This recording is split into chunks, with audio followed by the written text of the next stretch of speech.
Good morning, everyone. Happy Thursday, and welcome to another episode of Tea and Coffee with Paula and Jay. Good morning, everybody. How are you all doing? I'm doing pretty good. I'm in a good mood. Kind of, sort of. Yeah. kind of, sort of, maybe. Good morning, everyone. Yeah, no, it's a good day. It's already warmed up 2 degrees. It's minus 9 point something when we woke up, and it's now minus 7 point something. So yeah, it's already warming up. By lunchtime, we should be at 0 and plus temperatures for the next couple of days. Yay! You sound pleased. Oh yeah. So there's no snow on the solar panels or anything? No, although we're meant to have a little bit of snow coming up this week, but nominal. And at the end of the day, we've got the warm temperatures to defrost it. So it's yay! What a winter. And I think like spring is here. So whoever bribed the groundhogs, thank you very much. You're celebrating, and now it's going to be like minus 40 for 3 weeks, thanks to you. That is so not the Paula snap will be coming. Yeah, that is not on the horizon. Like we've got warm days, and then maybe some minus 10s, and then it warms up a couple of days later. So it's really interesting end to winter for us. It's been an interesting winter so far, but yeah, very a nice end, it seems. Yay. Yeah, it's been all right. I don't know if we ever dipped down to 40 this year. No, not this year. That's the thing. And maybe if it's going to blow out at the end, but no, most we did was maybe minus 30, which is still fairly cold. Don't get me wrong, folks. But yeah, when you're used to that snap of minus 40 for like 7 to 10 days for the last 4 years, we haven't had it yet. So, yay. Yet? Be careful with that. Well, winter's not officially done. Until what, March 21st? Since when do you listen to the officials and the authority? Officially done. Trust in the weatherman. Trust in your government, folks. They're here to help. Weather person. Weather. Fajita, man. Oh my goodness. Fajita, she's on that mood again. Yeah. I reminded her of that term that she loves so much. Loves it so much. Yeah. Front hole. Front hole from the Cancer Society, ladies. Front hole. That's what we have. By a bunch of back holes. Yeah, by a bunch of the bunch of back holes are calling it a front hole. Oh, see, she had no switch. I was happy. Swings better than the weather around here. She went cold. You got to minus 40 in the studio. Yeah, folks. there you go.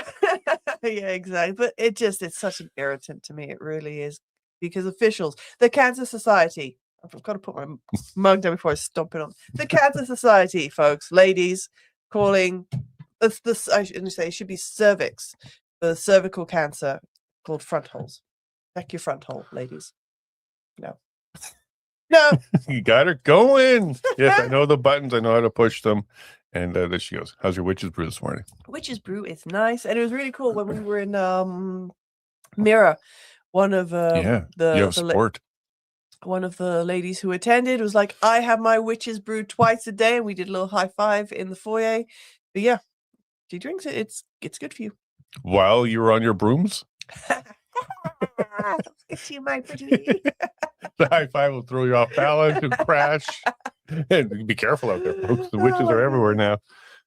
How cool, Trevor. Yeah, looking forward. We'll see you in Devon tonight. We will be there for the shot Sean Hartman story. Yep. Yeah, we'll be in Devon tonight, Edson tomorrow. A bunch of reservations were just made for the last 24 hours for those 2 venues. So yeah, look forward to seeing you guys there. Fantastic. And doors open at 7 at that one, and we'll be running at 7:30. So come and get your seat, and let's have a good time in Devon, watching and sharing the Sean Hartman story. Yes, yeah, exactly. Looking forward to seeing you there. And again, bring someone who hasn't even heard of Sean and Dan's situation, because we need to get that message out, because they aren't the only ones, and people need to be aware of that. And we even do provide the stories of 2 other children that were lost during for the Pfizer shots. Yep. And there's more movement in the U.S. on this kind of thing, like the packet inserts that we talk about in the documentary, making headlines down there. And Peter McCullough went on to Theo Von. So Dr. McCullough went on to Theo Von the other day. Very cool. Theo's funny. So yeah, so we're the gateway to Theo now, I guess. Gateway to Theo. He's an interesting character. I do wonder, because there's been conversation on whether or not the persona we see on the podcast and in shows is actually what he's like. And some people say, no, that's literally what he's like. He is not only that funny, but his train of thought and the way he speaks, that is him. So yeah. I find him You're exactly like you are in real life. You're awesome. No. And I got a comment yesterday that we work well together, and there's a lot of good chemistry between us. I hope so. We've been married for 20 odd years, been together for longer. So, yeah. You know, I don't like odd numbers. So 20 even years. 20 years. Yeah, folks, he's one of those. I know there's more of you out Those? there. But yeah, for volume on the TV, like it cannot be rested on an odd number. It's got to be even. So it's either a little bit too quiet or a little bit too loud. But heaven forbid, it's just right if it's on an odd. So I sometimes mess with him. The heating in the car, or he'll put the volume like 7. Who put it on 7? Like I did. See, she knows my buttons too. Yeah, especially when she mocks me a little bit. But that's true. I don't like odd numbers. I'm just one of those guys. Yeah, one of those peoples. I had a cousin back in the day. Where are they now? Well, no, bless him. He's still alive. But when we were younger, we were teenagers. He would not leave you in the middle of a song. Like if he needed to go somewhere, if he's listening to a song on the radio or CD, CD those days, he would literally wait for that song to finish before he would switch the radio off or whatever. We have our quirks. Yeah, you got a couple. I have my own, folks. I hold my hand up. I have my own, and probably too many to mention, but I've got my own. Oregano. That's pronunciation, though. It's oregano. Assimilate. Enunciate. That's what I'll say. There's so many other words we can use there, but it's a morning show. We'll leave that alone. Good morning, folks. And a Martin update for Martin. I don't know. I don't think we have one. Weather's good. Things are melting. Well, that's the plan. I don't really think so. As from yesterday, I haven't even chatted to BT. BT's very happy because her hubby came home a little bit early than expected. She'll be busy. Yeah, and so she's gone really for 2 weeks. Bless her. But no, nothing too much to add to that. Just looking forward to spring, and yeah, we'll be getting the property ready, doing the big tidy up like everyone else will be. Once things start melting, clearing out, the big tidy up begins. The big spring clean, both internal and external, for the property. One of the joys about living in a trailer is there's not much to do. When there's always, like even this morning, I've had some meat sitting in the fridge for a couple of days. I've got to make jerky. So this morning when I started the studio and stuff, I went over to the shed, picked up the meat slicer. I will be doing that first thing today after the show. Yay. Yeah, okay. And then we got some good sun yesterday. So yeah, spring is definitely coming. Mm-hmm. Less generator, more solar. And we had a guest on Monday. Oh, yeah, it was Monday where Pastor Jeff came by. Yep. And we showed him our little system. Yep. He liked it. Mm-hmm. He liked it. So there you go, Martin. Things are good on the home front, and waiting for you to set your date. Winter's almost over there, brother. So let me know when you're coming back. Good to see you soon. Yes, we'd love to see you. Yeah, and get back here for that vote, October. Yes, because he's already signed, so it's just for the vote. Yep. So let's go ahead and get into the news a little bit early because there's still a lot to catch up on. And let me make sure I put it on the screen this time. And there's us. Ta-da! I did it. Remember? All right. What? You remember this time. Enunciate. Existential threat. Yeah, I got there. Well, with my help. Yeah. I didn't say it was by myself. Halfway through a song. I got to finish it. Oh, there you are, folks. Good morning. All right. So as we jump into this, Marty up north posted Alberta values versus Canadian values. We're not one people anymore. That's actually quite true all over Canada. Like BC is very different. East Coast is very different. Ontario, Quebec. Like there's so many regions here that are very different along these fronts. But highlighting some of the things that make us, self-reliant, conservative values, work ethic, controlled merit-based immigration, pro-resource development, and build, produce, and export. Canada, on the other hand, bureaucracy-first government, woke ideological extremism, dependency politics, mass immigration without infrastructure, blocking resource development, and regulate, restrict, and redistribute. To be fair, he's highlighting Alberta values as a people, but focused on the Canadian government's values. Most Canadians are not these values. I'll have to be honest when I say that, but the government certainly does. So that is a good juxtaposition with the Canadian government versus Alberta values. Thanks, Marty, for that. So look, each day that goes by, there's another study that comes out. There's more information coming out. So Nicholas Holtscher, then I'll show a couple times. He's a good guy.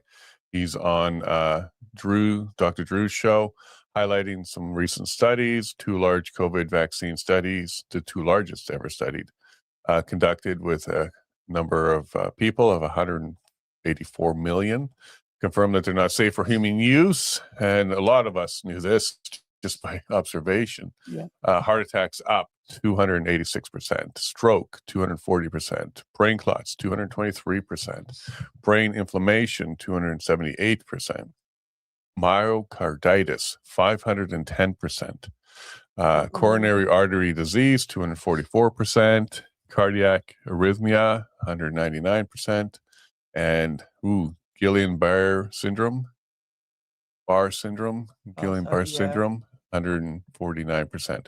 So lots of damages all over the place. Anywhere your blood can go and get inflamed and cause issues. That's what we're seeing here. A lot of these are those types of damage. And yeah, a lot of this was very obvious, like the strokes and the heart attacks and the clot, and then the myocarditis in the young. We certainly touched on this in the documentary. Peter McCullough looked at the autopsy, and he provides a lot of information when it comes to that in the documentary. But every single day, there's somebody who's providing more information that just reaffirms what we were all seeing back then, even though we were told safe and effective. Yeah, and not to even mention all the triggers to the autoimmune issues that people have been getting as well. Yeah, and then turbo cancer, there's a long list of cancers. There's another study about that one. I think 6 or 7 cancers that are just going off the charts again, or not again, but now. Lots of connections there. So yeah, we're part of the 15% here. On average, only 15% of people refuse the COVID vaccine. 15% who dared to stand firm, think for themselves, and say F no. That 15% showed real strength and conviction, staying true to their values. I've said it before, I'll say it again. I effing admire the unvaccinated. You're the most courageous group of individuals. You held the line against $1 trillion propaganda machine, and you told your family, your boss, and the government to take off. Be proud, my friend. You stood your ground like a effing warrior. Yeah, there was a lot of people that had to stand up against a lot of things, being called names by your own government, not allowed in restaurants, can't get on a transit, all these kind of things. And then, of course, the toughest ones is when family was turning on family. So bravo to you that kind of stood firm on that one. As we're learning more and more, you dodged the shot. So that's a good thing, and we're learning a lot more now. But now let's make sure that we are compassionate and we assist the injured and the people that are still going through difficulties with recognizing what they've done. There's a lot of detox going on and options out there now, and people are waking up. Far fewer people are actually lining up to take this now. They don't even put it on the mainstream anymore. Like you don't see it anymore. It's offered, but you don't see it around anymore. Not like it used to be, that's for sure. Yeah, exactly. I mean, I know in Alberta here you have to buy it if you want it, but it was nice to see that during this winter season, that instead of, as soon as you walk into Walmart, a giant poster saying, hey, get your COVID and flu shot. It was a case of, hey, get your flu shot, which is just as bad in my opinion now. But nevertheless, it's a case of, it's no longer front and center. Billboard Chris did a cute little post here, and when these pop up, I can relate. He said, psychology says that the 1960s and 70s accidentally produced one of the most emotionally durable generations of modern history. Not through better parenting, that's so true, but through benign neglect that forced children to self-regulate, problem solve, and develop emotional calluses that modern children simply do not have, something like that. That modern comfort has made nearly impossible to grow. We used to be thrown out, go outside, go play, come back when the lights come on. Very little oversight. Like when I look back at it, it's certainly not the way things are now.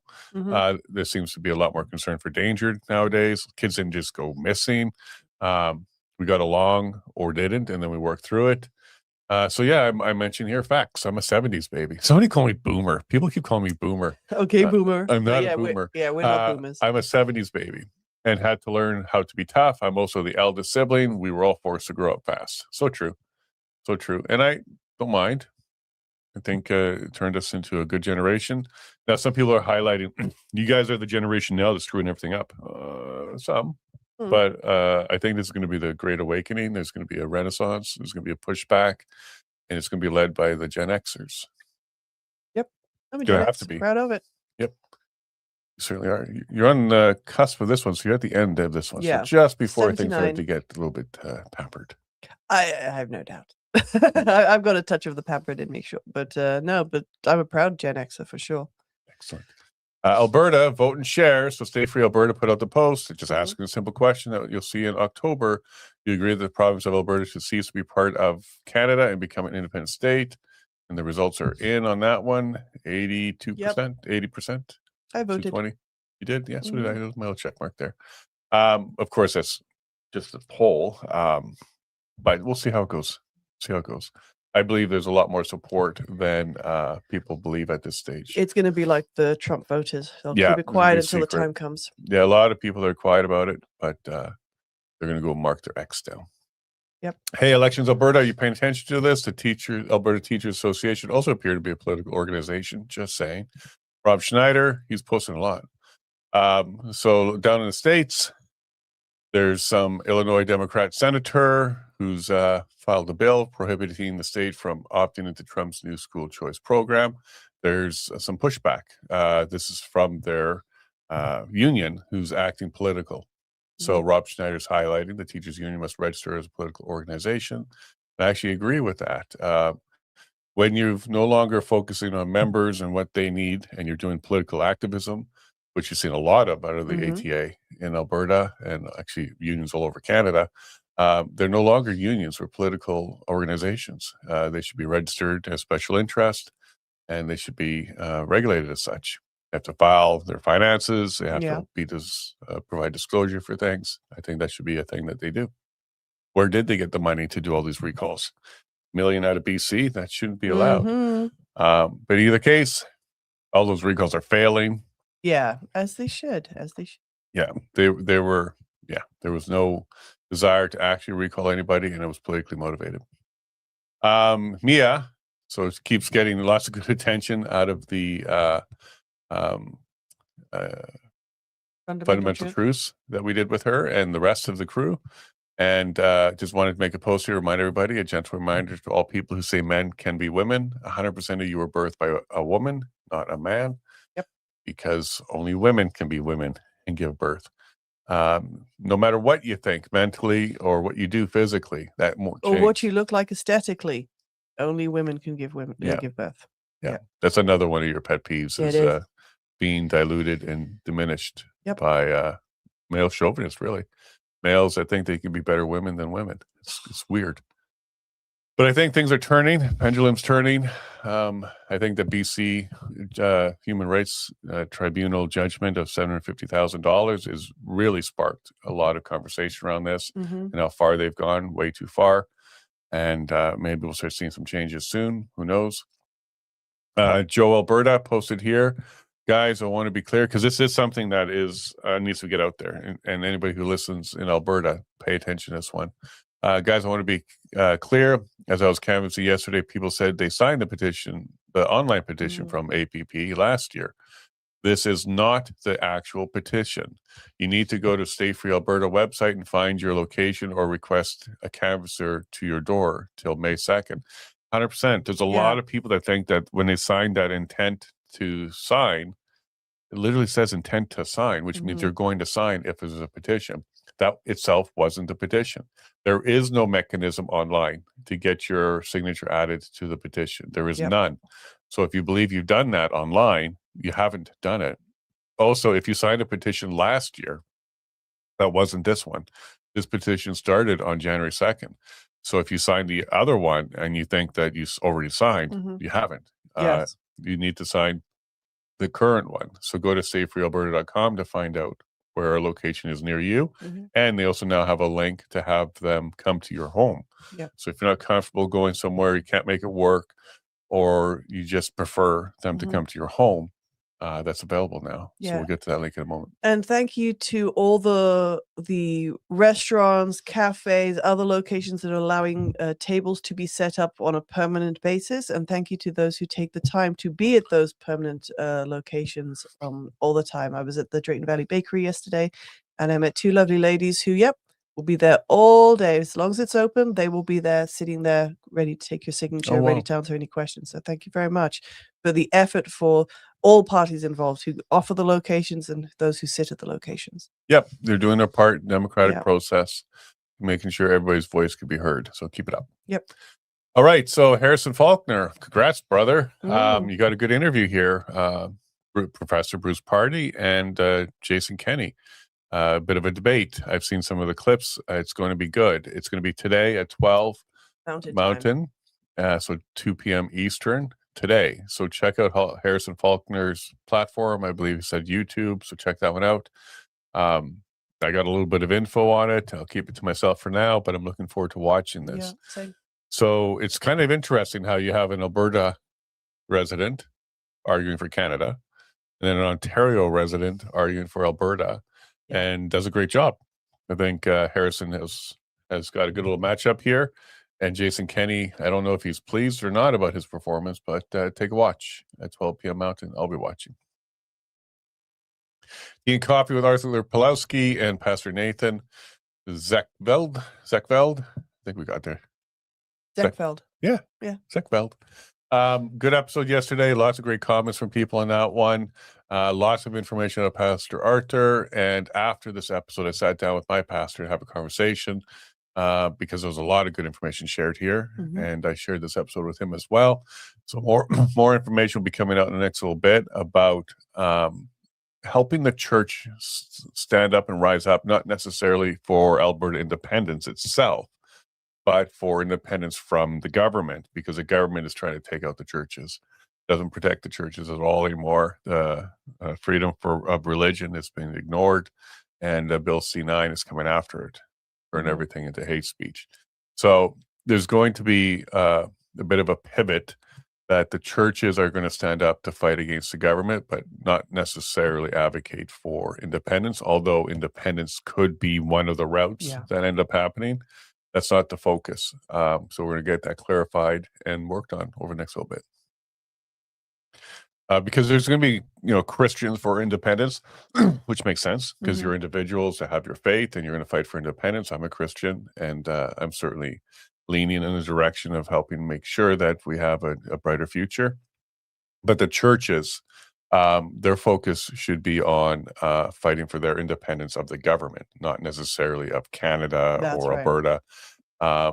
So it's going to be a different conversation because the churches collectively need to kind of stand up and don't allow COVID 2.0 to happen. Don't allow Bill C-9 to erase the word, and make sure that there's some resistance there, because it's only when the churches stand up, do certain things happen on the government side of things, because there's a large number of people represented there. All right. Rise of Alberta, big news for Albertans who haven't signed yet. So this is the link I was going to let you know about. Canvassers will come directly to your home or workplace to collect your signature.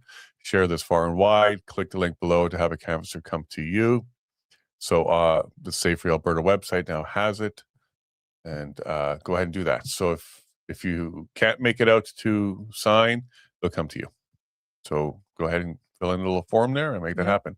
And one thing that people are wondering is, well, when I signed up at the APP, why haven't they contacted me? APP can't. Elections Alberta has sent them a letter, says you can't use that database that you collected over 250,000 people on. You have to start fresh. Can't use any database, and they're not.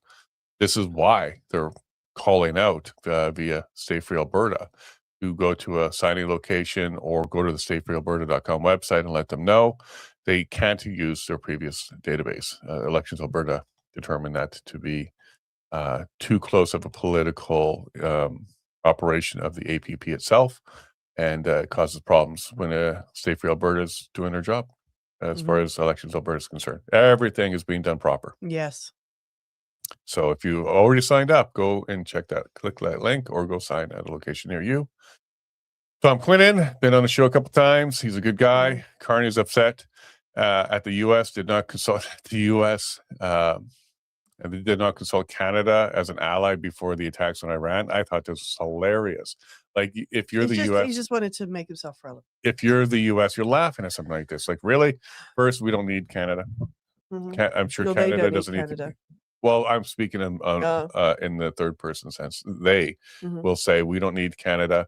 We don't want to involve Canada. Schwarzkopf has this quote, and General Schwarzkopf has this quote about France, why they didn't include France in some of their stuff, and that was France is like going on a hunting trip with an accordion. You don't bring them; they're just noisy. But the reality check Tom is highlighting here is Carney has declared China as a strategic partner. China is arming Iran with its best weapons. China is an ally of Iran. Canada says China is a strategic partner. Kind of repeat himself there. Canada says old relationships with U.S. is gone, or Carney says that. Yeah. Therefore, Canada is an ally of China, which is helping Iran. All true. Yeah. Like I don't understand how Canada even thinks, or Carney thinks, that he has a seat at the table anymore. He's the one that removed the seat. In either case, the U.S. wouldn't have needed any input from Canada on that. Yeah. And they're doing their own thing with Israel. All right. So we see our guest. We'll get to you in a few minutes. So here, yes, great update from Maya. She's doing quite well for the damage and the assault that she went under, being shot in the head. She's now watching her favorite show, responding to it. These are great steps in the right direction. So I believe we're witnessing a miracle here, folks. So keep praying for Maya. She's doing much, much better. And if this keeps going in this direction, we should have her back. Oh, it would be wonderful. Poor girl. Yeah, she's able to move herself. She's able to push herself up. These are all fantastic things. That means the spine is good. The brain is healing. So we're sending more prayers there. Yes, yes. And then the trailer from the Jason Kenney Bruce Party debate. It's a good one because it looks like Bruce Party got Jason Kenney back on his toes. So watch. Yeah, I'm going to totally watch this today. Yeah. As we get into the end of the news, and we'll bring our guest on. Leading Alberta. Okay, so somebody asked, I dare you, name one positive Liberal accomplishment in the last decade. Isn't it? Leading Albertans to fight for sovereignty. Yeah. That's a positive accomplishment that they did over the last going on 11 years now. They've really invoked that conversation and that movement, and I can honestly say it's their accomplishment. It's something they were able to do. It's not blaming them; they did it. Lots of things could have been different over the last 11 years that would have made life in Alberta different, and also life in Canada different. Prosperity of Canada as well. So that would be one. That'd be one thing here. Thank you to John Bolton. I did an interview with him yesterday. He published it today. He's highlighting how I have a different perspective. I'll kind of not surprised, but share the surprise with you all. My perspective that he thought was unique was as we're having conversations with Albertans, we cannot shy away from the negatives or the hardships or the parts that's going to be difficult for Alberta independence. You got to have those conversations. We're going to have to make new trade agreements. We're going to have to try and figure out how to work with a semi-hostile neighbor. That would be Canada. We'll have to figure out how to change over our systems. By having the conversation about the difficulties and not shying away from them, you're being very honest and far more prepared. And when we do that, and Bruce Party did a lot of that when we did that tour, people were very appreciative because you're not just trying to sugarcoat it and talk about all the lovely parts. Yes, it's going to be hard. There's going to be some pain involved, not physical pain, but as systems are switched over, as new negotiations are done, as agreements are put in place, as tensions rise, there's going to be some challenges, but we can't shy away from that. I agree, and I think you taking some of Bruce's cold water and sharing that it's necessary. No sunshine and lollipops. It's going to be difficult, but it's for the greater good. It's for the goal of a more prosperous, sovereign Alberta. Yeah, and people respond quite well to that because they know you're being honest. If you're able to talk about the warts and all, then they take you far more seriously and you're being far more honest. So that's a perspective that I shared with him, and he was surprised on that. But I do think that's true honesty.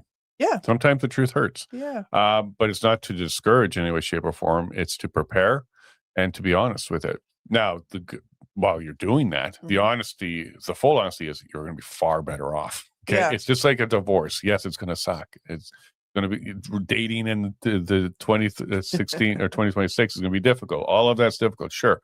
But getting out of that bad relationship is far better. Yeah. And when people have said, they've asked a question like, oh, what's this going to be? And we're like, we actually don't know. That's truth. And people are like, oh, but then how do we move forward? But here's the thing. The unknown will eventually become known. Do you want to stay the same now or roll that dice and make that change for the change? And people are like, yeah, I see that. Because at the end of the day, no one wants things to stay the same. And also the potential of it is going to get worse, not only for Alberta, but for Canada as a whole. So I think, no, definitely. Honesty is great. It goes a long way. Sure. All right. We got some nods out of our good guest here, Dr. Michael Wagner. Let's go ahead and bring him on. So I guess he can hear us just fine. Good morning, Doctor. Good morning. How are you? Good morning. Can you hear me? We can hear you. Yep. Okay, great. Okay, good to see you. So you were nodding away to what we were just saying there. You got to be honest. You got to talk about everything. Can't sugarcoat it all. People want to know the truth. And sometimes you have to say, we don't know. Like, what currency are you going to have? I don't know. like exactly how's this going to work? I don't know. How are you going to have a military? I don't know. Like, we're going to get there. These are all things that you figure out after the divorce, right?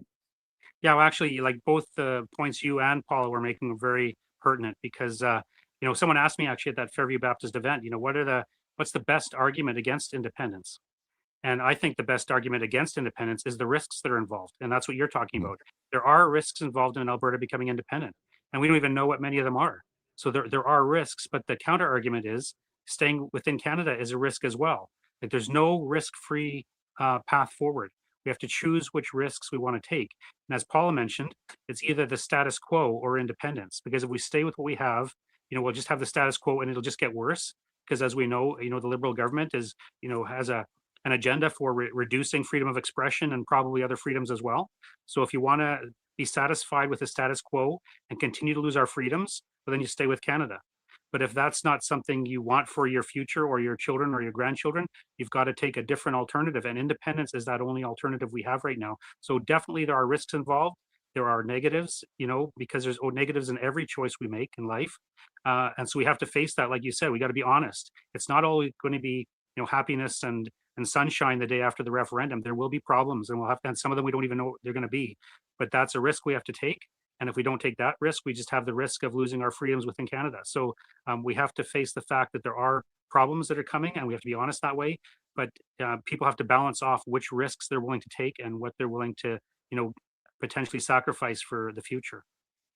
Right. Agreed completely. Yeah. And one of the benefits that happens by having these conversations is you equip people with that information. So when they're talking to somebody else and they're like, yeah, well, what about that military thing? Well, actually, we got some of the bases. We'll put some more people in there, I'm sure, but we're not fully understanding yet if we're going to be NATO or UN or any of those things. These are all unknowns at this stage. We'll have to figure that out. And it's kind of like having a birth. You don't know if it's going to be an engineer or not. Like, you don't know what your child's going to be. You don't know, whether or not everybody will survive. Difficulties happen. You don't know if you'll be full of heartache or joy. Like, you don't know. Yeah.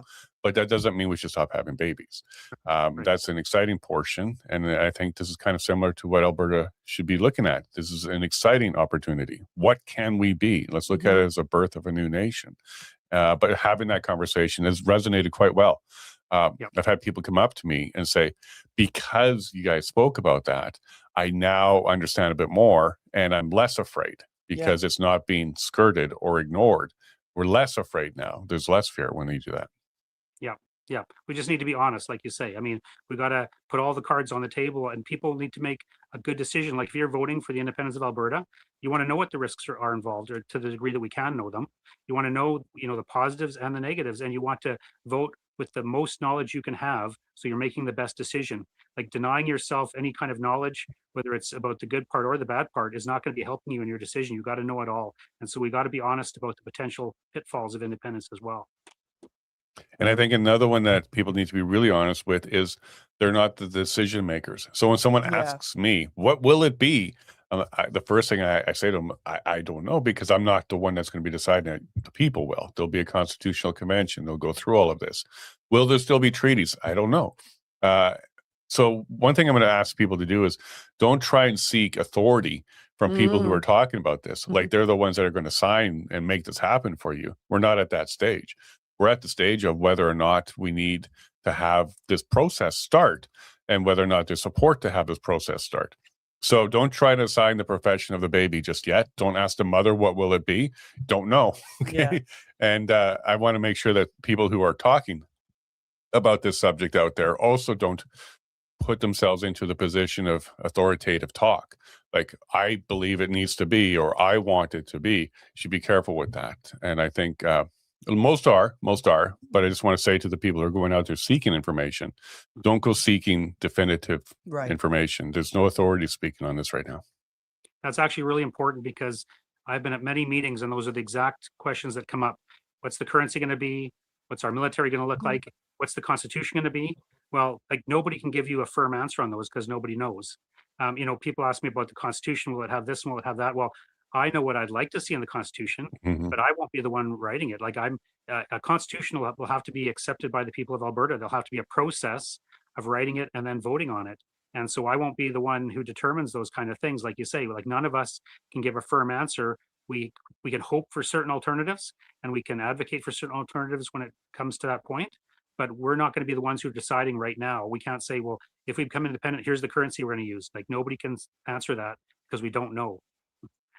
Yeah, and that's part of the fear, uncertainty, and doubt. Is when they're seeking for answers, they're looking for the authoritative response. Right. But there are no forefathers in this process right now.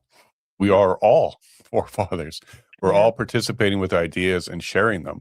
And you're one of the ones, Dr. Wagner, who's done a fantastic job of bringing us back to the history of Alberta. This is one of the things that absolutely helps the foundation of these conversations is, well, where did we come from and how did we get here? So let's go ahead and jump into a little bit of that, because the video that you did with Pastor Stevens that I watched was fantastic. Okay. You quickly, and I'll say that because you speak quickly when you're doing your speeches, you quickly took everybody through the history of Alberta. Do you want to kind of give us some of the Coles notes or the Dr. Wagner notes on that one? Yeah, I'm afraid I do have a problem of talking too quickly, especially when I'm speaking in public. But that particular presentation I gave, you know, focused on how Canada changed, especially since Pierre Trudeau became Prime Minister. Like, I mentioned that Canada was a great country. Like, for our first 100 years, this was a great country. There was much to be proud of about Canada. Like, our military was very proud. Like, we did major things with our military for the size of our country, and in both world wars, you know, we did major accomplishments even within our own country, like building a railway across the northern part of the continent and taking this wilderness and settling it and making a great community in this area that, you know, is productive and, you know, helps supply the world with food and so on. Canada has done major accomplishments for a small nation and had much to be proud of. But then Pierre Trudeau came along, and he didn't like historic Canada. He wanted to change the way the country was. And the way if you want to fundamentally change a country, you change its constitution. And so that's one of the major things that he did. Was Pierre Trudeau, you know, repatriated the constitution and brought in his Charter of Rights and Freedoms. And you know, when you change the constitution of a country, you are changing that country fundamentally, because the constitution is the foundational document of the country that establishes the government, or the various levels of government and the responsibilities and how people relate to the government. So the constitution is the foundational document. And when you change the foundational document, you change the country. And one of the people who talked about this at that time in 1980 was Ted Byfield. Ted Byfield was the founder of Alberta Report magazine. And for those who don't know about Alberta Report magazine, it was published for about 30 years in different names from 1973 to 2003. And it was very, very influential in Alberta. Like, tens of thousands of people subscribed, and the magazine was influential. And Ted Byfield, as the publisher and editor, was very influential with his views. Anyway, in 1980, he talked about, you know, Pierre Trudeau had been a prime minister at that time for 12 years. And already he saw that we were having a fundamental change. He talked about old Canada versus new Canada. So he was born in Toronto and raised in old Canada. And old Canada, you know, the flag was either the Union Jack or the Red Ensign, which had the Union Jack in the corner. And the Union Jack actually is comprised of three crosses: the cross of St. George from England, the cross of St. Andrew from Scotland and the cross of St. Patrick from Ireland. So the Union Jack is in a sense an explicitly Christian symbol, and that symbolized Canada and its historical identity. Then in 1965, Prime Minister Lester Pearson changed the flag to our current maple leaf flag, and it's the sugar maple leaf, and the sugar maple tree does not grow in Western Canada. So the flag, or the leaf on our flag, represents a tree that doesn't grow in Western Canada. But so now that flag represents all of Canada, but not, there's a sense in which it excludes the West. But changing Canada's flag was kind of symbolic of what was about to happen in terms of the changing the fundamental nature of our country, because Lester Pearson, of course, was the one who invited Pierre Trudeau to run for the Liberal Party, and he made him a cabinet minister. And when Lester Pearson resigned, Pierre Trudeau became prime minister. But so this was beginning the process in the late 1960s to change our country fundamentally from the way it used to be to a new kind of country. And in that process, we really lost our historic identity. And like the liberal identity, the liberal concept of Canada's identity is to replace our history with abstract universal concepts. Like how do we identify, what's our Canadian identity now? Or our Canadian identity now is universal abstract concepts, like diversity, inclusivity, equality. Like that's our identity under the liberals. But that, those are universal concepts that any country could, claim to have those. Whereas our historical identity, like with our military and our accomplishments and our history, those things are kind of being washed away. And so we've had a fundamental change in our country. There was old Canada and new Canada, and many of the people who support independence in Alberta are those who look favorably to old Canada. We liked the country it was before the Liberals changed it. And that's the kind of thing we aspire to, not the Canada of Pierre Trudeau and how he's changed things, and also Justin Trudeau. And actually, let me just add to that, when Justin Trudeau became prime minister in 2015, he famously gave an interview to the New York Times, told the New York Times that Canada has no core identity and that Canada is the first post-national state. And the New York Times said correctly that Justin Trudeau in this respect was the avatar of his father's vision. Like he was carrying through to fruition Pierre Trudeau's vision, which is to make, a country with no core identity. But we did have identity before. But if we're going to replace our historic identity with abstract universal concepts, then we don't have a real identity. We are a post-national state. And so this has kind of been the project of the Trudeau's in particular, but the Liberal Party of Canada in general, to make us into a different country. And many of us like the older Canada. And so part of our reason for supporting Alberta independence is that we can preserve what was best about Canada, the Canada we were proud of. And in fact, there's so many people who oppose independence because they love Canada. And, I can appreciate that. Like I said, we were a great country, but the people who oppose independence because they love Canada are remembering the old Canada for the most part. They grew up in Canada. They're like my age or older, or maybe a bit younger, but they remember the pre-Trudeau Canada, and that's the Canada that they remember and love and appreciate. And so they're attached to a country that no longer exists. And that's the problem. We have to help people understand that Canada has changed so fundamentally that if we want to preserve our history and our freedoms, we need to become independent. So that's kind of in a nutshell, what I gave at that conference you mentioned. No, and it was a very good speech because our pastor shared it after church. So for those of us that wanted to kind of check that out, we did. And I was so pleased. Like, there's my buddy. There's Michael up there. He's talking away. Especially after he came to Breton that one time too. So a lot of people knew who you were. Can we look at Alberta like the canary in the coal mine? Like, hey, we're trying to warn you all. Like, there's some problems here. And if the referendum isn't successful, can that still be used to try and wake up the rest of Canadians? Because there's the poll that just came out recently, 80% says no to Alberta separating for Canada, all Canada. That means 8.5 million Canadians agree that Alberta should leave. That would be 20%. So there's a large portion of Canadians outside of Alberta, because we only have 5 million here, and not all of them support that. So there's a lot of Canadians across Canada that actually see this for what it is, a horrible relationship, and they would understand and actually support the idea that Alberta would want to leave and could leave. Could we build on that to try and repair Canada, use that like a canary in the coal mine to wake others up? Like, I think so. Like, I know one of the arguments against holding a referendum at any particular time is, well, we have to wait until we know there's majority support and then hold the referendum. So there's people who've argued for postponing a referendum until we get, guaranteed support to make it pass. But I've never been concerned about that because, even if we lose the referendum, it's not as bad as some people might think. Like, losing the referendum is a bad thing, like holding it and losing it. Of course, people say, well, that'll set back the independence cause for a while. Well, it will, for sure. But Quebec has had 2 referendums on independence, and they both failed. And did that hurt Quebec? Like, does Quebec have less power in Canada now because they had 2 referendums that failed? Like, I would argue that their failed referendums helped to spur on Quebec having more and more influence within Canada. So even if Alberta, even if the referendum goes ahead and we lose, it will wake up many people, like you say, across Canada, because I don't think people in central Canada have even, paid attention to what's going on in Alberta for several decades in many respects. Like, while the independence movement was building the last few years, like, I have only anecdotal evidence from people who would, visit Toronto or Ontario, and they would say, I'd talk to them about these things, and they had no idea that there was an independence movement in Alberta.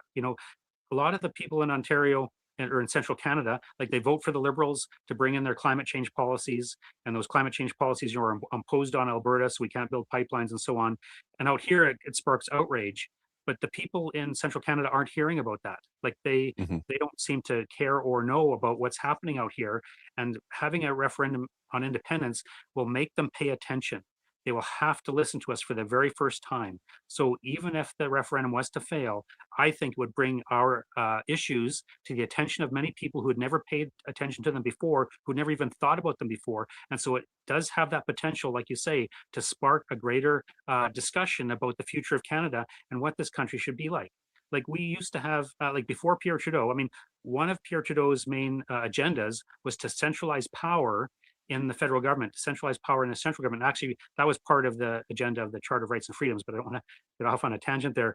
But, if Canada was a truly federal state where the provinces, their jurisdictions were guaranteed and protected from the federal government, this country could have worked. I think there were always problems in Canada, just like there's always problems in every country. So we had problems during those first 100 years, and there was, Westerners who were unhappy and so on.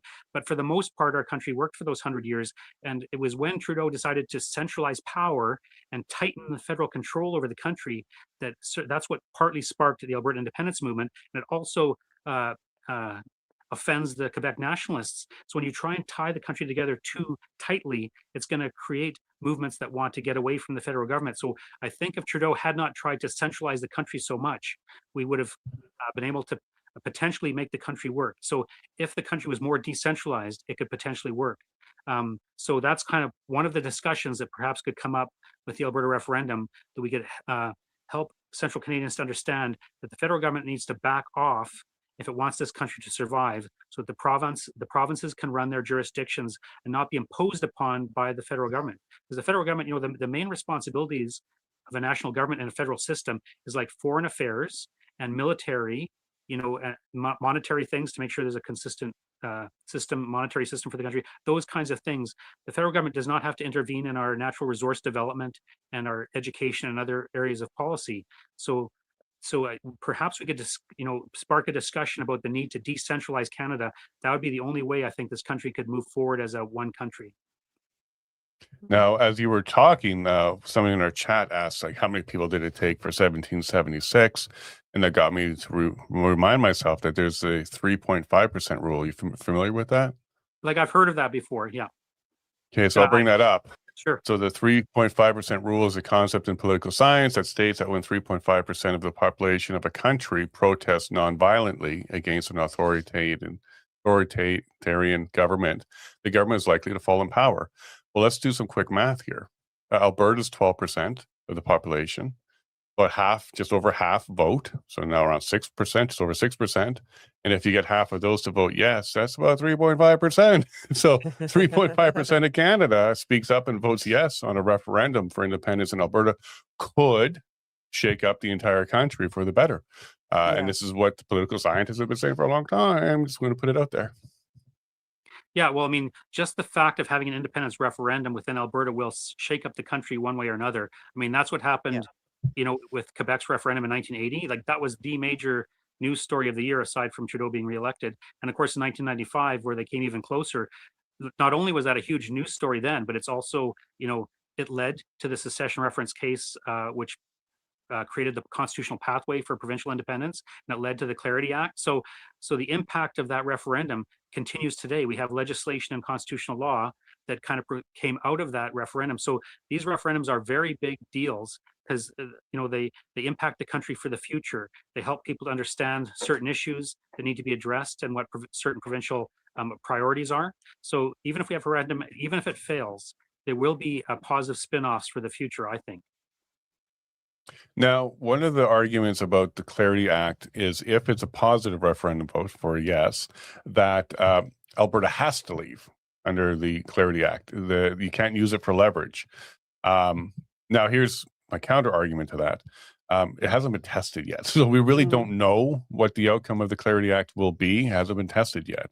But I could imagine possibly if Alberta votes yes, the 3.5% speak up, and it gets into the negotiation phase, the good faith negotiation, that maybe Canada offers a constitutional convention, the rest of Canada supports it, the amendment formula kicks in, there's a new constitutional convention, new provincial deal in place for all provinces, the same type of thing as Quebec, plus a little bit more, and that becomes a new way to rebuild a new Canada. I know that's pie in the sky, because under this current government, that's not likely. Yeah. But if faced with a Quebec leaving and an Alberta leaving, what could the federal government end up doing? Could they come to some sort of consensus and open up for a constitutional convention and redo Canada? Yeah, well, my understanding of the Clarity Act isn't that it would automatically lead to the province becoming independent. Like, it guarantees that there will be negotiations towards the independence of that province. But my thinking would be, like, if Alberta voted, with a clear majority in favor of independence, I doubt the federal government would say, okay, I guess you're gone. I think they're going to bring a counter offer to try and keep Alberta in. The saying, they'll say, oh, are you guys not happy within Canada? Oh, we didn't know. Now we're going to, talk to you about that and bring some serious proposals. I think, like you said, especially if Quebec is also moving in the pathway of independence, the federal government's going to have to do something to try and hold the country together, and that something isn't the status quo, and it's not moving in a more centralized direction. It has to be towards a more decentralized country, and a more decentralized country would actually satisfy many of the Quebec nationalists as well. So I do think that if there's a successful referendum, the federal government will come forward with proposals to try and satisfy Alberta's concerns and try and keep the country together that way, rather than just dismiss Alberta and let it go, because it would be better for the federal government to try and keep the country together, even if they have to make concessions from their, and give powers away from the federal government.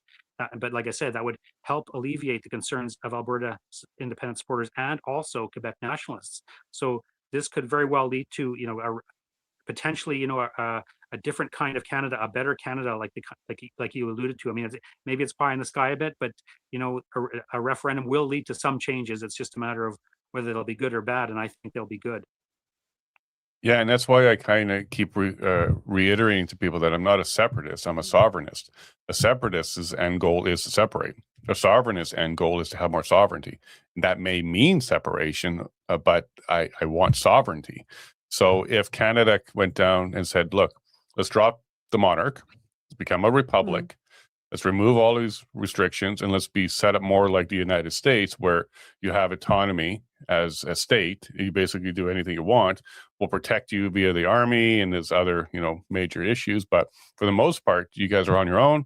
No equalization. Like, go through the checklist of all the grievances. Do you think the rest of Canada not only could prosper from that, but would support something along those lines?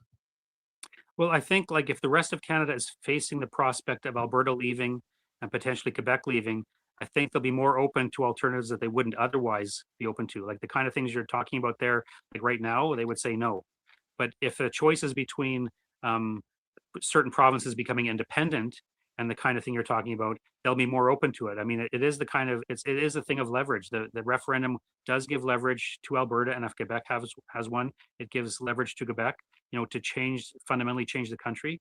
Like, I don't know exactly what that would look like, except for, I think it'd be necessary for the federal government to give away some of its powers, or just focus on what it's really good at as a national government, like military and foreign affairs, and let the provinces have more power and have a more decentralized country. So I do think that that's kind of the direction that people would be willing to go in, that they're not willing right now, but after referendums, they might be willing to, when they see that the alternative is for the actual breakup of the country.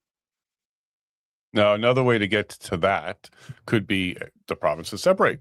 And then later they work together. They kind of create a union, not necessarily another federal layer, but they work together as republics. So the union of republics or something like that could be another way to get there. Because at the end of the day, I think the monarchy system, the Westminster Minster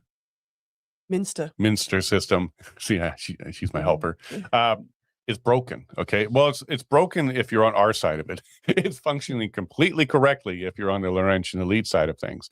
But I think Canadians need to learn that that's really at the core of all of this grievance. That's the problem. There's no representation in Alberta. And remember, 1776 started with no representation with taxation. Like, if you're going to tax us, we've got to be able to be represented. And they didn't. So they went through their change, and now they're global superpower, largest economy, et cetera, et cetera. And that could be what something, type of future Canada can have. We are resource rich. We are very good people. Like, we are hard workers, coast to coast. There should be no reason why we're not doing much, much better on a GDP level. Like, we're the same as what, Alabama now? Like, Alabama outdoes Canada on the GDP. Yeah, I mean, that has a lot to do with the Liberal government in Canada. Like when Harper left in 2015, and I'm not a huge Harper fan, but he was obviously better than Justin Trudeau. Canada was better off. And Justin Trudeau's fundamental agenda was to deal with climate change. And the way you deal with climate change is, well, climate change is a result of, carbon emissions, and carbon emissions are the result of economic activity. So fundamentally, if you want to stop carbon emissions, you want to shut down economic activity. And that's kind of like not exactly how they would have said that, but as it pertains to Alberta, that's what they were doing. They were preventing Alberta from developing. And I think Danielle Smith has mentioned that there's been, like, the federal government chased away hundreds of billions of dollars of investment from Alberta that would have been here except for the Liberal government policies. And so the Liberal government was deliberately preventing economic development in Canada. And so, of course, our standard of living is going to go down compared to other countries because the government is preventing us from having the economy that we could have. Like, we are resource rich, like you mentioned, and we're hardworking. We could develop those resources and have a higher standard of living. But if the government's agenda is to prevent that from happening as a way of fighting climate change, then we can't exploit the resources that we have, and our economic system is going to decline in relation to other countries, and our standard of living is going to fall in relation to other countries. And so we're going to end up, like you say, like a standard of living the same as or less than Alabama, even though we were much better than that before. But again, it was government policy that did that. It wasn't some external factors. Like, this is the result of deliberate Liberal Party of Canada policy to shut down Alberta's economic activity. It's not an accident. It's deliberate. That's their goal, is to shut down Alberta's economic activity and the oil industry. And I'm afraid that Carney probably still follows that belief as well. And so that's going to reduce our economic activity and reduce our standard of living. Now, you talk a lot about Liberal policy, but does Liberal policy come from global policy? Like, is there a larger picture here where Canada's resources being consumed by Europe or another chunk of the world is the ideal goal here, or Canada being enslaved to a much larger system, like a New World Order, like Carney said in China? Could that be where this is really going? And the Liberals are kind of following the playbook of a level above higher than them? Like, I haven't seen that myself, and especially, like, this goes back to Pierre Trudeau in the late 1960s already. I mean, like, I actually became I still like to use the term separatist for myself because I bought into that in the early 80s with the National Energy Program. It was Pierre Trudeau who really he essentially created the separatist movement in Alberta. Like, there was grievances in Alberta, right from the time our province was created until the 1960s, but none of those grievances reached the level of people wanting to pursue independence until Pierre Trudeau came in. So Pierre Trudeau, became prime minister in 1968, and by the early 1970s, there was already separatist organizations organizing in Alberta. He created it with his policies because he was attacking Alberta. Was his first policy that really started to offend Westerners was his bilingualism policy, which brought in lots of French presence into the prairies, even though there's very few people here speaking French. And so it seemed like a kind of a cultural imperialism, and that got some people concerned. But the real big deal with Trudeau was when the oil prices increased in 1973, and he started to, he held the price of oil down in Canada so that Alberta wouldn't get the money we should get when we sold oil within Canada. And he also put an export tax on oil so we wouldn't get the money we should when we exported oil. But the point I'm getting at is this was Trudeau's agenda. from my perspective. Trudeau actually, was very socialistic in his perspective, and he was an NDP, was a member of the NDP or a supporter of the NDP openly until 1965 when he joined the Liberal Party. And my view is that Trudeau was a socialist when he joined the Liberal Party. Like he was a socialist up until then, and some people think, well, he changed from socialist to liberal when he joined the Liberal Party in 1965. I don't believe that. I believe he was still a socialist when he joined the Liberal Party. He just changed his method of approach. Rather than supporting a socialist policy to implement, or supporting a socialist party to bring in socialist policies, he decided he'd join a mainstream party to see which socialist policies he could bring in through a mainstream party, because he knew he wouldn't be able to bring in everything in a mainstream party, but he wanted to achieve at least some socialist policies. So I think Trudeau joined the Liberal Party in 1965 as a socialist to see how much socialist policy he could bring in, and he became prime minister. I think that kind of surprised him as it surprised many people, because he joined the Liberal Party in 1965, and 3 years later he's Liberal Prime Minister of Canada. That's a very quick, rapid rise in politics to go that far that quickly. And I think he really had that agenda to try and see how much socialism he could bring into Canada himself. And so I think that that's kind of the origin of how we've gone since that time, because the Liberal Party then switched. Before Trudeau, it was a kind of a leftist, left central kind of party. And there was actually even conservatives within the Liberal Party. I think Trudeau fundamentally changed the Liberal Party of Canada, as well as fundamentally changing Canada, because he was prime minister for so long. But for me personally, I think I see Pierre Trudeau, as the center of this whole change in our country and the direction we've gone since then. So that's kind of my perspective on that. Yeah, and I don't think many people argue Yeah. that at all. And of course, a socialist would go and take over the institution. They'll do whatever they can. They're not loyal to anybody but their plan. So I'm not surprised to hear that he switched over. And of course, I don't think you can take the socialist out of the person. You either are or you're not. His connections to Cuba. He would go all over the world talking to communist countries. And I think he admired that. And he put that into Justin. So Justin says one of the things he admires about China is how they have full control over their people. They get it as done. a dictatorship. He was brought up with that mentality too. And boy, did he ever show it, especially during the convoy side of things. So as we move on to this conversation a little bit more, let's get back to what can we learn from history?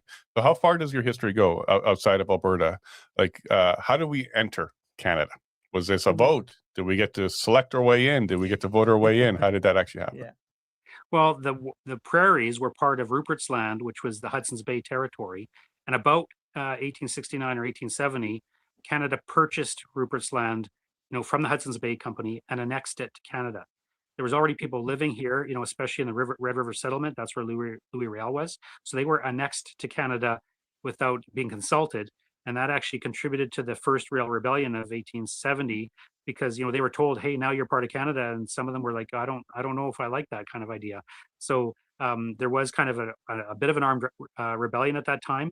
And through the negotiations from that rebellion led to the creation of Manitoba as a province, which, gave the people there at least the right to vote on elections and things like that. But fundamentally, the Prairie region was annexed to Canada, and then Canada saw it, as a territory that should be settled so that they can develop agricultural here. Because this was, of course, rich agricultural land. So by bringing in settlers, developing, pioneering this land, and creating farms and a big agricultural economy, that would help central Canada, because it would create a market for central Canadian manufactured goods, especially through the use of tariffs. That was part of the Johnny MacDonald's national policy. By having protective tariffs, Western farmers would be basically compelled to purchase their equipment from central Canada. So they have to actually pay more because of those tariffs. They'd be paying more for their equipment that they bought from central Canada. And when they sold their wheat, they'd have to sell their wheat through middlemen who would take some of the price. And they'd have to pay the farmers would also have to pay the transportation costs. So the farmers out here, that was one of the original grievances. They had to pay more money for the equipment that they needed, and they got less for their grain because of the middlemen involved and the transportation they had to pay for. So that was that was an original grievance of the farmers here. But still, the idea was that this land was being settled for the benefit of creating for the benefit of creating a large country on the northern part of the continent, but also for the benefit of central Canada. And the people that were here, it was the Northwest Territories. That was what it was called at the time, a federal territory. And more people were wanting a provincial status. So Wilfrid Laurier then created Alberta and Saskatchewan as provinces here out of the territories. So there wasn't a vote on it. the people here, I think, for the most part, wanted to be provinces rather than territories. They came here knowing that they were going to be, pioneers for this new territory in Canada. So it's ambiguous in the sense that there wasn't a vote specifically to join, but they did come here knowing the political circumstances, and they did want provincial status, and they did get provincial status in 1905. Although um, one of the ways these provinces were different for 25 years was that Alberta and Saskatchewan and even Manitoba were not given the resource rights. Like in the Constitution, the provinces Mhm. have the rights, the ownership of the natural resources. So every province had that except for the three prairie provinces until 1930.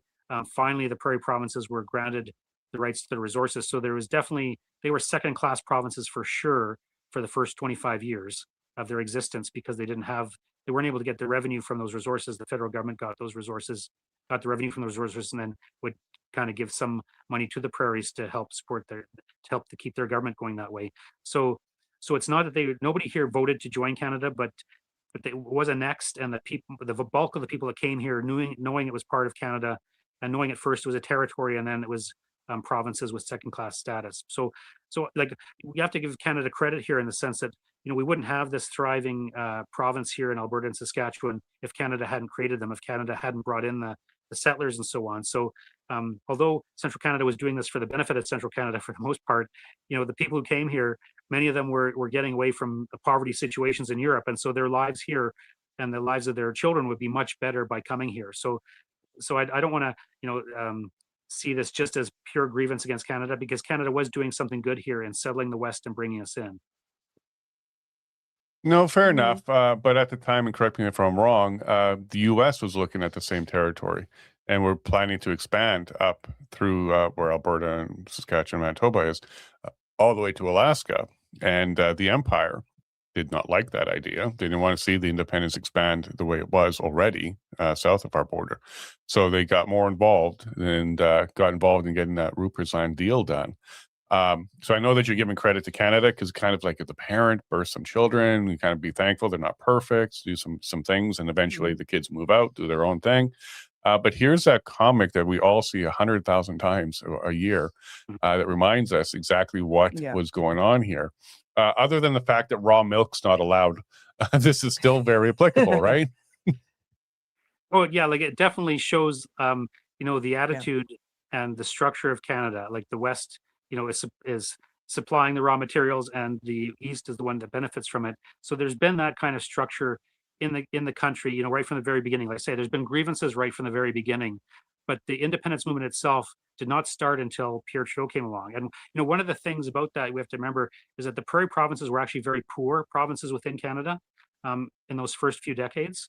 Like we think now of the Maritimes as being the poor provinces, and they are, of course, but the Western provinces were quite poor as well until, like in Alberta's case, we discovered oil in 1947, and it was that discovery of oil that started moving us more towards the middle of the pack, among the middle of the pack of the provinces in terms of economic development. Like we were poor until 1947, then we were like a middling province because the price of oil, like from the 1947 until 1973, was relatively low. Like it was $2 to $3 a barrel. It was a good resource to have, and it fundamentally changed Alberta in terms of the revenue that we had, and so we could develop more. But it wasn't until 1973 that oil became, a very, very substantial resource that would, make Alberta to be the richest province in Canada. In fact, during much of the 70s, Ontario was still the richest province in terms of income per capita. Alberta overtook Ontario probably by the end of the 70s, but even during the energy wars between Pierre Trudeau and Peter Lougheed in the mid 70s, Ontario was still a richer province than Alberta. And it's kind of like, the many Central Canadians didn't want to see Alberta become richer than the rest of the country.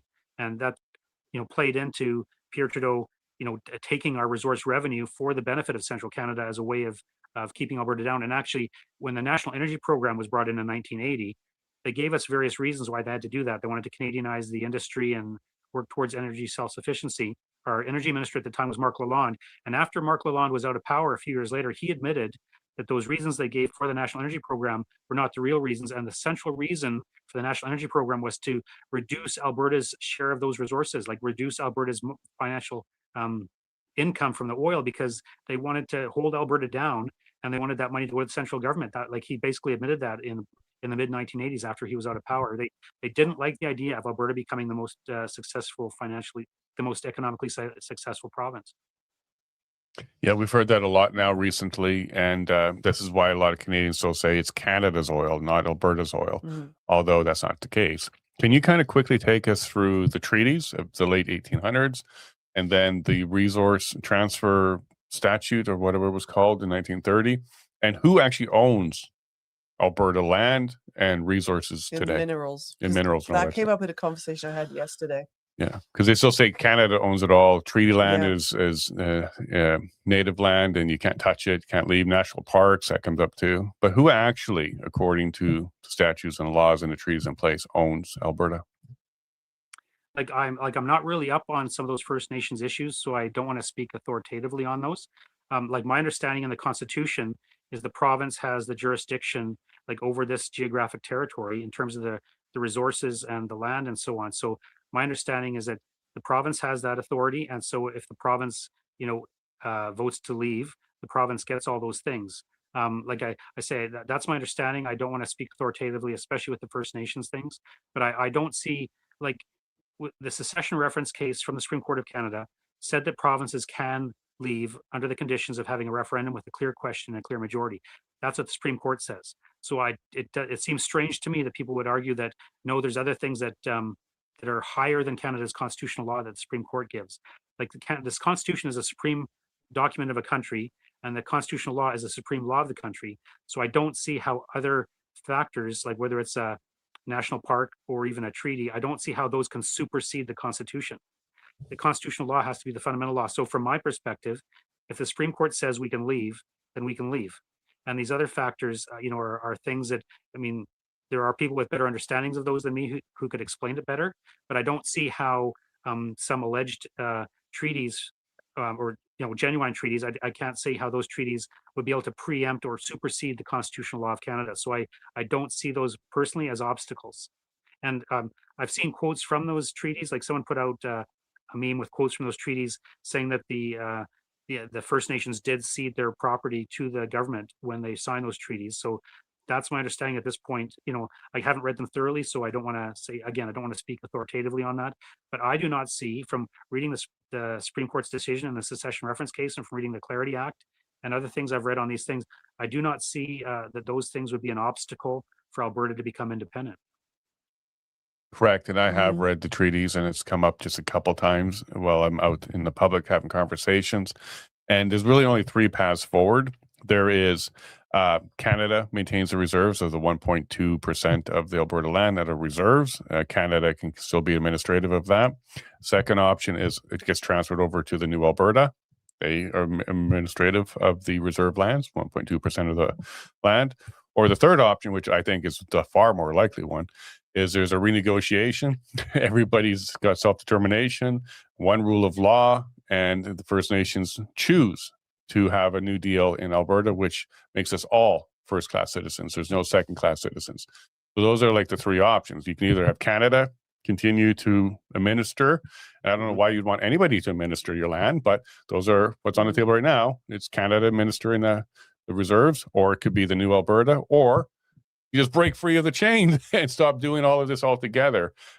There's a lot of First Nations people, Indigenous, Indian, who are signing the petition. Yeah. And they're saying, I want self-determination. I want out of this system. The chiefs don't speak for me. We're seeing this all over the place on X and stuff like that, and in person. And my heart says, let's break all the chains. Okay, let's break all the chains. So if there is a yes, Alberta sits down and says, okay, here's our constitutional convention. Let's have it. I guarantee you First Nations people are going to be there. But what I'd like to see happen before that is there a bit of a revolution within the First Nations communities to remove the corrupt chiefs and actually bring forward the will of the people. And I think that that's going to happen after the results come in for the referendum and you start seeing by area the breakdown of the vote. You're going to see a large percentage First Nations people voting yes because they want out of that system. So my heart says, let's get to option 3, sit down, renegotiate. We're all the same. But you have the other two options. You can stay under Canadian administration. You can go under the new Alberta administration. I don't know why you want to be under anybody's administration. Or you go with option 3 where there is no administration. You administer your own prosperity in the future. Well, actually, I like the way you presented that. in particular because it gives the First Nations people themselves the choice. Like for those, there probably would be some who want to stay under the administration of the Canadian government. And The ones with the big houses and cars and the chief hat. yeah, so that's their option. So rather than saying you're taking away our treaty rights, we're saying no, you can just stay with exactly what you have. And like you say, some might want to be under the Alberta administration, and some might want to be like have a whole new status altogether, just as regular Albertans. But I think it's really important that those are the choices that are like the choices up to them. Like rather than a majority vote forcing them into one or the other, the majority vote will actually open up opportunities for them. So they can stick with the status quo if they want. Like that's one of the choices. You like that, you keep that.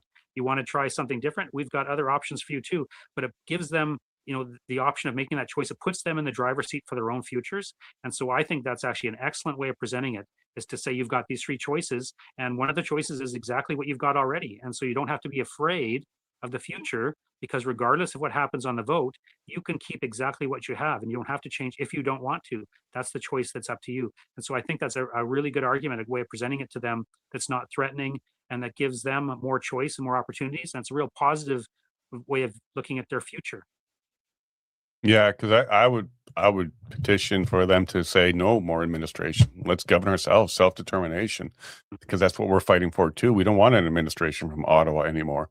Tell us what we can and can't do, ask for permission, don't even get listened to, don't have representation. Like we are all in the same boat here. So let's see what self-determination feels like. And I'm really confident that all Albertans can take that oar and paddle that down the river just fine. I think we're going to be just fine with self-determination. So I'm not afraid of that at all. As we wrap up the public portion here and get into our private supporters only section, because we do segregate our audience, and we do that around here because they keep the lights on. Is there any last comments you wanted to add? No, just looking forward to this continuing on. But it's been a lively conversations in the chat. Lots of history also being put in the chat. And basically, let me just find the last one here. This provincial ownership is constitutionally protected today under Section 92A of the Constitution Act 1982, which affirms exclusive provincial jurisdiction over non-renewable natural resources, forestry, and electrical energy. Yeah. So when it comes to the laws, 1930, it was transferred to Alberta. The Constitution made it very clear. Yes, there's a lot of overreach, but it didn't change the ownership. Yeah. It's provincial. Hopefully one day soon a national. And by the way, the national parks, they don't even have to change their name. They'll be the National Parks of Alberta. So don't even worry about it. We don't even have to change the signs that much. Just one little flag of a maple leaf that doesn't grow west of Ontario. That was a funny one. When we discovered that a couple of years ago, I was like, wow. Yeah, I know some people push back on me when I reminded them of that. They're like, no, maples grow out here. I'm like, no, the sugar maple. Yeah. And they're, well, some of them are out here. Well, not naturally, because some of them have been planted to be maple farms, but those are not natural. That tree does not grow naturally west of Ontario. Just like our vote. It doesn't count. But hang on for a second, Dr. Wagner, and we'll be right with you, okay? So don't leave when you see our exit thing. Sure, no problem. Awesome. We're not going to let him leave without a referendum.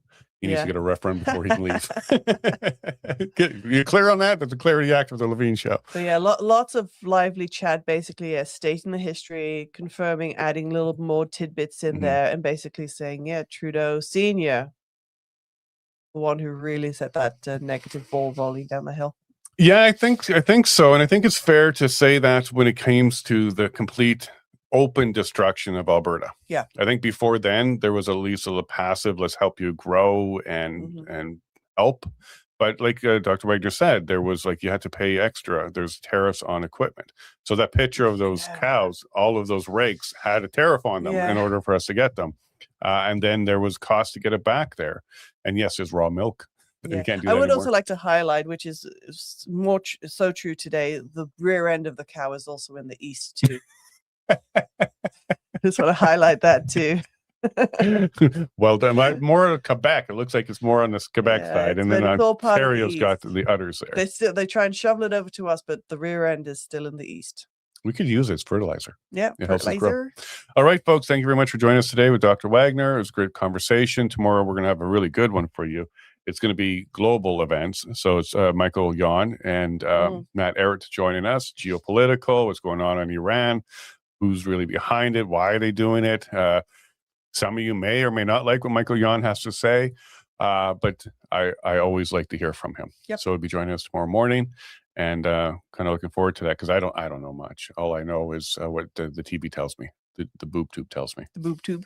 Yeah. Oh, that's it. We don't have boob tubes anymore. They're flatter than YouTube. pancakes. They're flatter than pancakes. Oh, now. fair enough. What a highlight. So yes, go ahead, check out Stay Free Alberta to find out a signing location near you. Or they'll come to you now. So you can fill out that So form. go ahead and you can go check that out. And of course, tonight we will be in Devon. Tomorrow we will be in Edson, and Saturday morning we will be in Drake Valley. But go ahead and go to supportsean.ca to find out where we're going to be screening. Even some of the screening still going on in Ontario. Check that out. Yeah, and please do show up for the Drayton Valley one specifically, Mhm. because if we can show Landmark a large audience is interested in this, they may carry it in several of their theaters, if not all of their theaters. They're all over Western Canada, and they got some in Ontario as well. So do show up. Then Edmonton on the 21st as well, central location. So city center Mhm. Landmark will be there on the 21st. Yeah. But yeah, come and check this out. And you can go more than once. Yeah. We've had people come to a couple of the showings. You can go more than once. The DVD and the USB, for those of you like us who do not own a DVD player, you can also purchase the documentary on USB as well. So yeah, hope to Yep. see you there. Bumper stickers, poster, other stuff. So Yeah. see you there tonight in Devon. Everyone take care. Thank you for being here, and God bless.